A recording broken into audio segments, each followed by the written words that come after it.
Tropical Storm Milton is in the Gulf of Mexico, has recently formed, and is expected to become a significant hurricane that we are expecting to make landfall in Florida by the next week. Right now the storm is located at 22.3 degrees north, 95.2 degrees west, bringing some rainfall to the eastern coast of Mexico, but expected to leave the coast and accelerate towards the northeast when it's expected, or where it's expected to intensify quite fast and becoming a really strong hurricane, possibly category 3 status. Right now the storm, it's 40 miles per hour sustained winds with a pressure of 1006 millibars, moving to the north-northeast approximately at 3 miles per hour very slowly. That's latest at 13 hours local time in Tampico, Mexico, 19 hours in the Universal Central Time of the October the 5th. And well, as you can see on this graphic, the National Hurricane Center is predicting that the storm is going to make landfall possibly early on Wednesday in Florida, and possibly as a category 2 storm. But I don't know, guys, I really think the storm is going to be more intense than that, as we've seen previously with many storms in the past on this season and in other seasons previously. I always think that the forecasts are being absolutely underestimated, and the conditions right now for Milton are excellent for rapid intensification phase, and this could possibly occur with that storm very early and possibly attaining hurricane status early on Monday or possibly late Sunday. So it's going to be a really significant storm, and unfortunately Florida could receive another major hurricane impact on the same year. The last time that happened, when two major hurricanes made landfall on the state, was 2005 with Hurricane Dennis and Hurricane Wilma on 2005, I repeat. So it was 19 years ago the last time such an occurrence happened with Florida, of course. But recently Florida has received many major hurricane impacts, so of course Milton will not give them a breakthrough after all the disasters that have happened to the state recently, unfortunately, of course. And as you can see on this graphic by the wind shear levels, as you can see, Milton is under really optimal conditions to intensify. There's no wind shear practically on its current location and on its future path, at least for the next 2 or 3 days. Wind shear expected to increase dramatically before it makes landfall on Florida, but I'm not really sure how much that wind shear will make the storm to weaken. But as soon as it appears, Milton will have time and enough time to intensify into a really strong hurricane.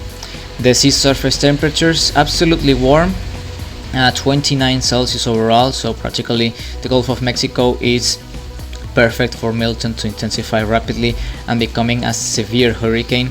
And as you can see on this graphic in the GFS model animation, the GFS model is predicting a 947 peak intensity of pressure, which usually acquires for a category 4 hurricane, low end or high end category 3. The GFS, in other hand, is expecting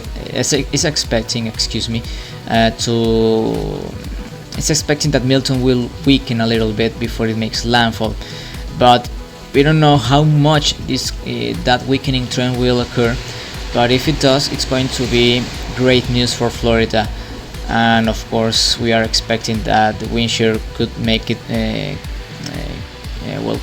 could do its work before Milton makes landfall in Florida, because it's going to turn into a really strong hurricane, as you can see on this animation.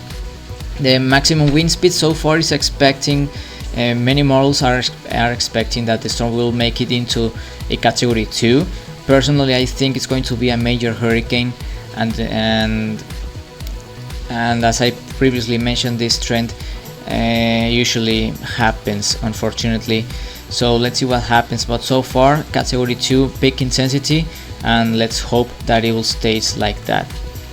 The wind shear levels expected to remain quite low to moderate on the next 2 to 3 days before the wind shear starts to dramatically increase, and that's when the storm when the storm is going to make landfall in Florida and quickly dissipate in the open waters of the Atlantic Ocean in the eastern coast of the United States.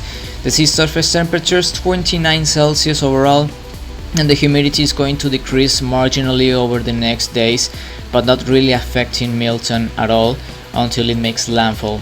So it's going to be a really important thing to take note, and people in Florida, especially on the west coast of Florida, including Tampa and St. Petersburg, should really start to prepare for the storm, because it's going to be a really difficult moment for those locations that have been impacted by many storms recently.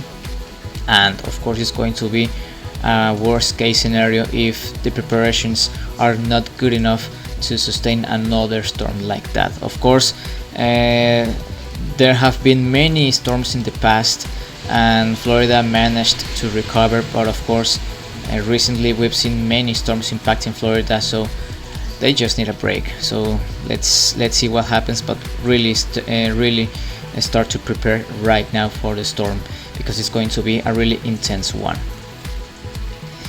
And this is the satellite presentation of Milton. It's looking good so far, getting more organized, and those rain bands are getting more organized and getting more, of course, elongated with the storm circulation.